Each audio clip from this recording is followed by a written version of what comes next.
जितने लोग यहाँ हैं 10 गुना ज्यादा अभी भी सड़कों पे है, आने की कोशिश कर रहे हैं।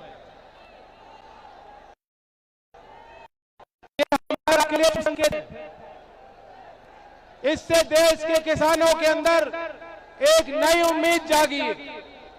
जिस तरीके से किसान, मजदूर, कमेरा आज इकट्ठा हो रहा है और 23 दिसंबर किसान दिवस, ये तो आपका ही दिन है। पहली बार ऐसा हो रहा है कि 23 दिसंबर के इतने बड़े विशाल आयोजन में, क्योंकि बड़े बड़े आयोजन हुए, कभी मेहम में हुआ, हरियाणा में कई बार, राजस्थान में बड़ी बड़ी सभाएं हुई, सादाबाद में बहुत बड़ी सभा हुई थी, मेरठ की धरती में बहुत बड़ी सभा हुई थी। अक्सर 23 दिसंबर को हम लोग इकट्ठा होते थे, चौधरी चरण सिंह जी को श्रद्धांजलि देते थे और आगे के रास्ते पे चर्चा किया करते थे।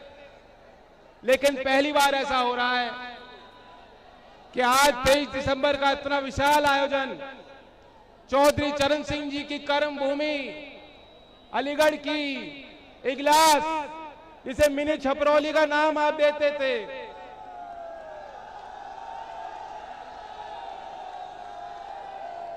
लेकिन आज 23 दिसंबर में पहली बार आयोजन हो रहा है जिसमें चौधरी अजीत सिंह जी हमारे बीच नहीं है। चौधरी अजीत सिंह जी के साथ चलने वाले लोगों के लिए ये भावुक पल होंगे, मेरे लिए भी ये बहुत भावुक पल हैं। मैं तो आपसे ये पूछने आया हूं कि चौधरी अजीत सिंह जी को आपने इतने करीब से देखा, भरपूर सहयोग दिया, आशीर्वाद दिया, जिस तरीके से आप उनके साथ कदम से कदम मिलाकर चला करते थे, क्या आप मेरा साथ और सहयोग और आशीर्वाद मुझे दोगे कि नहीं दोगे? लखनऊ में अखिलेश जी बैठे हैं, उन्हें भी आज यहां आना था, वो नहीं आ सके, लेकिन ये सबको एहसास हो गया होगा कि जब हमने और उन्होंने हाथ मिलाया है, ये चौधरी चरण सिंह जी का पुराना समीकरण लौटाने के लिए हाथ बढ़ाया है। और ये तो आगे इस रास्ते पे होगा, कहीं वो काम संभालेंगे, कहीं मैं संभालूंगा, कहीं दोनों मिलकर संभालेंगे। ये साझी लड़ाई है। और आपको एक सूचना देना चाहता हूं, क्योंकि आज किसान दिवस है, चौधरी चरण सिंह जी की वह बात याद करो जो कहते थे किसानों को कि एक आंख अपने खेत पे रखते हो तो दूसरी आंख दिल्ली और लखनऊ यानी अपनी राजनीति पे रखा करो। चौधरी चरण सिंह जी की विशाल विराट विरासत को संभालने के लिए और देश के किसान को सम्मान दिलाने के लिए आज लखनऊ से माननीय अखिलेश जी ने एक ट्वीट किया है, मैं आपको जानकारी देना चाहता हूं। उन्होंने मांग की है कि चौधरी चरण सिंह जी को भारत रत्न दिया जाना चाहिए। क्या आप सहमत हो? सहमत हो तो हाथ उठा के बताओ, सहमत हो?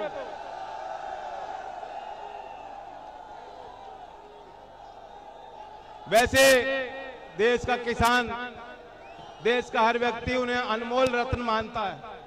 मैं भी क्योंकि उस परिवार से आता हूं, मेरी कुछ सीमा है, मैं क्या बोलूं नहीं बोलूं, लेकिन जिस तरीके से अखिलेश जी ने वकालत की है, आज रात को लखनऊ में योगी बाबा को और दिल्ली में मोदी जी को नींद नहीं आने वाली।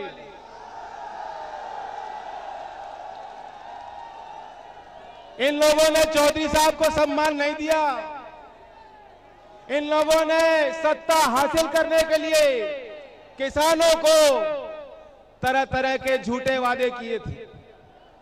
2017 के चुनाव में अमित शाह जी आए थे और उन्होंने एक घोषणा की थी कि हम किसानों के हित के लिए, किसानों के विकास के लिए एक नया कोष स्थापित करेंगे और चौधरी चरण सिंह सम्मान योजना बनाएंगे।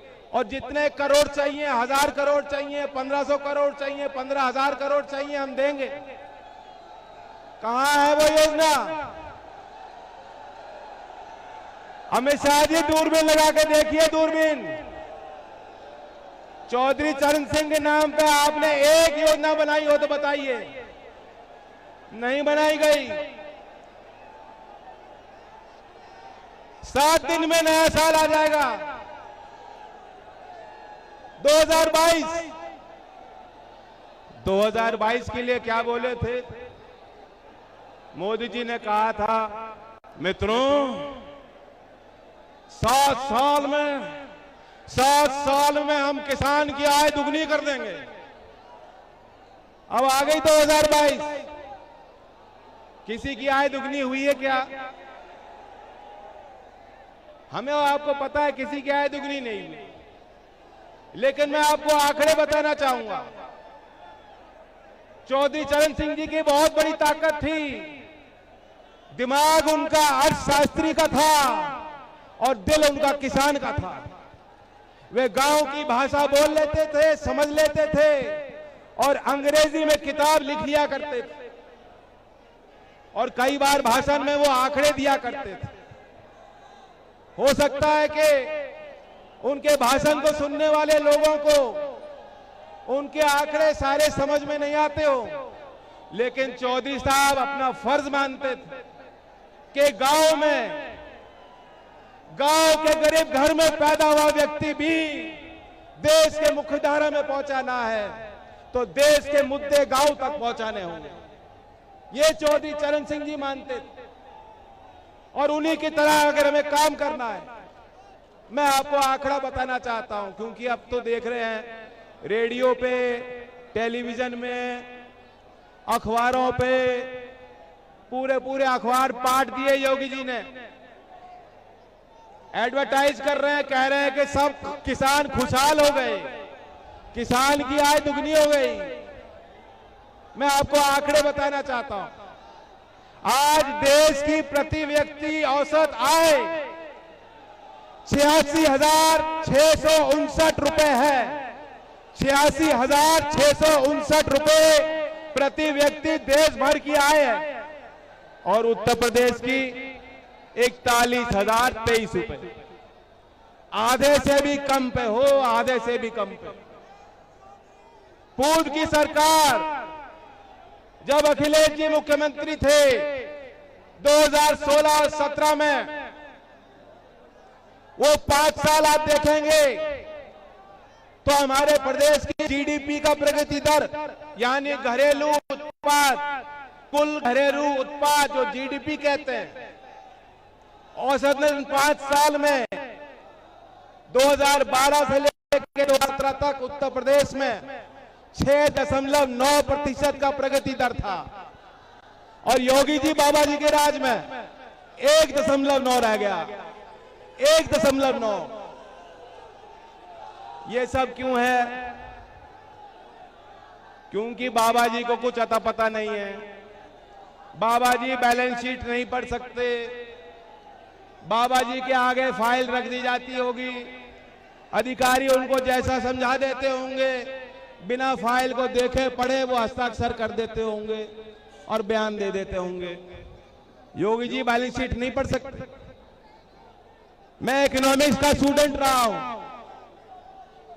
देश की वित्तीय हालत और उत्तर प्रदेश की वित्तीय हालत योगी बाबा के राज में बेहद खराब हो चुकी है। साधारण किसान परिवार आज गुजारा नहीं कर सकता।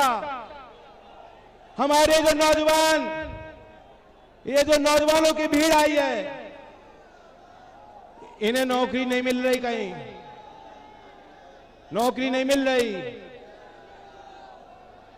और बता दूं, नौकरी नहीं मिलेगी तो शादी भी नहीं होगी। इन लोगों का बस चलेगा तो कुंवारे रह जाओगे इनकी तरह। और शादी करानी है तो नौकरी चाहिए। मैं एक और आंकड़ा दे रहा हूं नौजवानों को। 2012 में जो आईटीआई का सर्टिफिकेट लेते हैं, जो टेक्निकल डिप्लोमा लेकर बच्चे नौकरी हासिल करने की कोशिश करते हैं, 2012 में 13% बेरोजगार थे। 13% भी बहुत ज्यादा होता है, लेकिन वही आंकड़ा 2019 में 67% तक बढ़ गया। यानी आईटीआई में आपके पास डिप्लोमा है, महंगी डिग्री बच्चों के पास है, लेकिन 67% बच्चे, उनके पास कोई नौकरी नहीं, जीविका का कोई आधार नहीं है। कितने बच्चे हमारे इंजीनियरिंग कर चुके, एमबीए कर चुके, और आज खेत में जाके मजबूर हैं कि खेती करनी पड़ रही है। हमारा साधारण किसान परिवार, हजारों का बिजली का बिल आता है, हजारों का बिजली के बिल चुका नहीं पा रहे लोग। बिजली का बिल चुकाया जा रहा है क्या? जो मजदूरी कर रहा होगा, जो रिक्शा चलाएगा, जो ढकेल लेके चल रहा होगा, जो वो क्या हजारों का बिजली का बिल चुका सकता है? लेकिन योगी जी का प्रचार है, योगी जी कहते हैं कि हमने कानून व्यवस्था सुधार दी, कानून व्यवस्था सुधार दी। लेकिन हालात ये हैं, रोज आप अखबार देखोगे तो इतनी लूट हुई, उतनी लूट हुई, और हमारे यहां हर 2 घंटे में महिला के साथ रेप हो रहा है, हर 90 मिनट में बच्ची के साथ रेप हो रहा है। ये अश्लील हरकतें हो रही हैं। हाथरस में जो हुआ, रात के अंधेरे में परिवार को वो मौका नहीं दिया कि अपने बेटी के अंतिम दर्शन कर सके। वे जाहिल लोग जिन्होंने वो कृत कार्य किया, वे जाहिल लोग जो सेंगर को बचाने में जुटे थे, जो हाथरस के अपराधियों को बचाने में जुटे थे, उन जाहिल लोगों की पहचान कर लो। मोदी जी कहते हैं कपड़ों से पहचान होती है, मैं तो कहता हूं उनकी भी पहचान कर लो तुम लोग। वे लोग भी गोरखपुर और लखनऊ में बैठे हैं, वही लोग थे, गुंडों को भगाएंगे। चौधरी चरण सिंह जी का राज याद होगा आपको। मैंने तो इनकी लाठी खाई पुलिस वालों की, लेकिन पुलिस वालों से मेरा कोई बैर नहीं है। और अगर अगले 16 भी खानी पड़ेंगी तो खाऊंगा।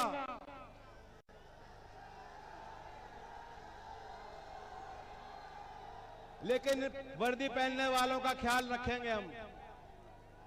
चौधरी चरण सिंह जी 1960 में सीबी गुप्ता की सरकार चल रही थी और चौधरी चरण सिंह जी गृह मंत्री थे। किस तरह का शासन उन्होंने चलाया, वो ख्याल रखते थे और उन्होंने बात का समर्थन दिया कि पुलिस की वर्दी पहनने वाले इन जवानों की तनख्वाह बढ़ाई जाए।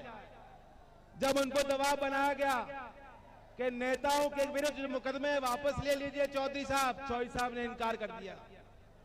चौधरी साहब ने इनकार कर दिया और वही योगी जो मुख्यमंत्री बने, पहला काम किया अपने के खिलाफ, उनके खिलाफ, खुद के खिलाफ जो संगीन धाराएं थी, जो संगीन मुकदमे दर्ज थे, योगी जी के खिलाफ दंगा भड़काने का मुकदमा दर्ज था, वे मुकदमे उन्होंने खुद लौटा दिए, खत्म कर दिए। ऐसे मुख्यमंत्री क्या गुंडों से आपको छुटकारा दिला सकते हैं? चौधरी चरण सिंह जी को मजबूर होना पड़ा और 1962 में मुख्यमंत्री ने उनसे त्याग पत्र मांगा और चौधरी चरण सिंह जी ने कुर्सी को लात मार दी, लेकिन अपने असूल को नहीं त्यागा। चौधरी चरण सिंह जी का नाम लेना आसान है, लेकिन चौधरी चरण सिंह जी के दिखाए हुए रास्ते पे चलना बहुत मुश्किल काम है। और जो भाजपाई हैं उनके लिए तो असंभव काम है, वो नहीं कर सकते। तो भाइयों, अपनी सरकार बनाओ। मैं विश्वास दिलाना चाहता हूं, इन नौजवानों को विश्वास दिलाना चाहता हूं, समय पर आपकी भर्ती खुलेगी, समय पे आपकी भर्ती होगी। और लोकदल ने तो ऐलान कर दिया है, सरकार बनेगी साझी, लेकिन मेरी नजर अलीगढ़ के नौजवानों पे होगी। 1 करोड़ प्रदेश के नौजवानों को 5 साल में हमें नौकरी दिलानी है। 1 करोड़।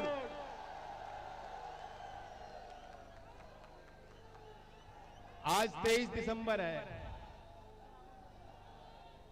और अखिलेश जी से भी मैंने बात की है, वे भी अपना मैनिफेस्टो जल्द जारी करेंगे। लेकिन एक घोषणा मैं करना चाहता हूं, अगले साल जब 23 दिसंबर आएगी और लोकदल और सपा की सारी सरकार लखनऊ से काम कर रही होगी, तो किसानों को जो प्रधानमंत्री सम्मान योजना में केंद्र की सरकार 6,000 देती है, हम 12,000 दिलाने का काम करेंगे। यही 23 दिसंबर, अगला साल यही 23 दिसंबर को। तो अगर ये दिन देखना चाहते हो तो आप आशीर्वाद दोगे। इगलास की बहुत प्रसिद्ध चमचम है मिठाई,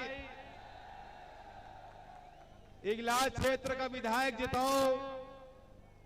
लखनऊ में हमारे गठबंधन के विधायक जिताओ, पहुंचाओ, किसान और नौजवान की सरकार बनाओ, और तब मैं अलीगढ़ की और इगलास की चमचम खाऊंगा।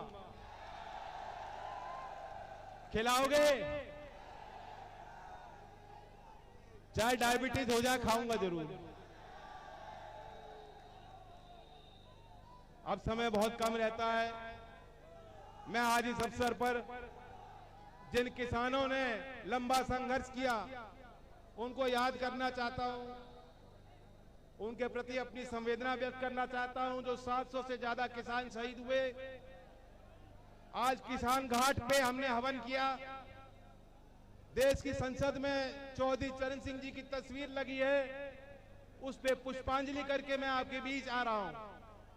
और किसान घाट पे किसान आंदोलन के जो लोग शामिल थे, मैं नाम नहीं लूंगा क्योंकि फिर जो उन पर दबाव बन जाएगा, वे लोग वहां पहुंचे थे। हम और वे मिलकर लड़ेंगे जो किसान विरोधी ताकतें उनको उखाड़ फेंकने के लिए। हमारे अलीगढ़ में, गोंडा में लगातार किसान आंदोलन चलता रहा।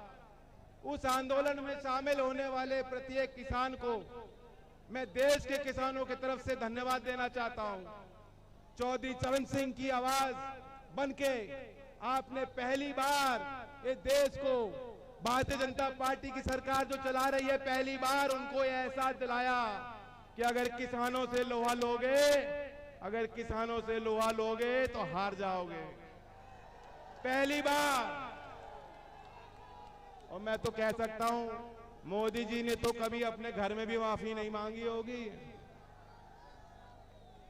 मोदी जी ने नोटबंदी के बाद भी माफी नहीं मांगी, और माफी मंगवाई है। ये जीत आपकी है, ये खून पसीना आपका है, और आपका पूरा सम्मान हम लोग करेंगे। हमारी सरकार बनेगी। जो जो किसान शहीद हुए इस आंदोलन में, जिस तरह सेना का जवान जब शहीद होता है उनको शहीद का दर्जा दिया जाना चाहिए, हमारी लखनऊ में सरकार बनेगी, उन किसानों को भी हम शहीद का दर्जा देंगे और उनके परिवार को 1 करोड़ की सहायता राशि देंगे। तो अंत में मैं यही कहना चाहता हूं, सिर्फ हंगामा करना मेरा मकसद नहीं। मेरी कोशिश है कि सूरत बदलनी चाहिए। सिर्फ हंगामा करना मेरी कोशिश है कि सूरत बदलनी चाहिए।